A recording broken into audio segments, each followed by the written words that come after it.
Amis du jour, bonjour, amis du soir, bonsoir, c'est McFly Best Training, j'espère que vous vous portez bien. C'est toujours un plaisir de partager avec vous où que vous soyez dans le monde. Des pratiques jugées dangereuses dans certains pays ne le sont pas forcément dans d'autres. Il est souvent important, voire plus que nécessaire, de procéder à une éducation à grande échelle en vue d'une prise de conscience. La consommation excessive de boissons alcoolisées dans le monde est un problème qui mérite d'être souligné. Me trouvant actuellement en RDC, plus précisément à Kinshasa, il ne m'est pas rare de constater et de façon quotidienne une grande consommation de diverses boissons alcoolisées. Loin de moi l'intention de porter un jugement, car toute personne est libre de faire ce qui lui plaît dans la mesure où il n'y a pas de mise en danger de la vie d'autrui. Dans certains pays, certaines mesures sont prises dans le but de provoquer une prise de conscience de la part de chaque consommateur. Il y a par exemple des campagnes de sensibilisation où l'on explique aux téléspectateurs ce qu'est être alcoolique. En effet, dans l'esprit de beaucoup de personnes, le fait d'être alcoolique est synonyme d'ivresse. Or, ce n'est pas forcément le cas. Il ne suffit pas d'être ivre pour être un alcoolique. Le fait de boire quotidiennement, même une petite quantité d'alcool, et lorsque je dis petite quantité, cela dépend de plusieurs facteurs. Le poids de la personne, son sexe, etc. suffit largement, selon moi, pour être considéré comme tel. Il arrive même d'entendre des consommateurs qui disent qu'ils ne boivent pas. En effet, ils ne consomment qu'une bouteille par jour, donc 30 à 31 bouteilles par mois ou 365 à l'année. Tenter de faire admettre le bien fondé de l'abstinence est souvent un parcours du combattant, tant ces habitudes sont enracinées dans les têtes. Pour certaines personnes, ne boire que de l'eau est synonyme d'anormalité. En effet, pourquoi boire ce qui est naturel quand on est submergé par l'artificiel? Parmi les boissons alcoolisées les plus consommées, il y a la bière. Je tiens à prévenir dès maintenant que ce qui va suivre ne sera pas apprécié par beaucoup de personnes.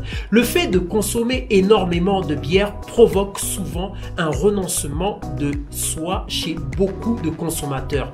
L'aspect physique n'est plus une priorité. Ne voit-on pas souvent chez ces personnes des ventres volumineux, pour ne pas dire proéminents? Ce détail, pourtant important sur le plan esthétique, ne suffit pas à convaincre. Jeunes ou vieux, femmes ou hommes, même problème. Même chez les personnes minces, on constate aussi ce problème en majorité. Il faut savoir que la bière contient énormément de sucre, donc énormément de calories à brûler par l'organisme qui, une fois submergé, transforme l'excédent en graisse. Un autre point important à souligner. Nous savons pour la plupart que l'exercice physique est bon pour la santé. Encore faut-il être motivé.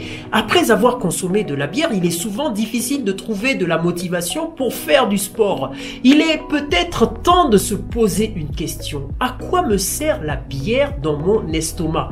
Est-ce que j'en tire un bénéfice à long terme? Suis-je capable de mettre un terme immédiatement à ma consommation? Voici donc 3 questions essentielles qui permettent de savoir où l'on se situe par rapport à la consommation.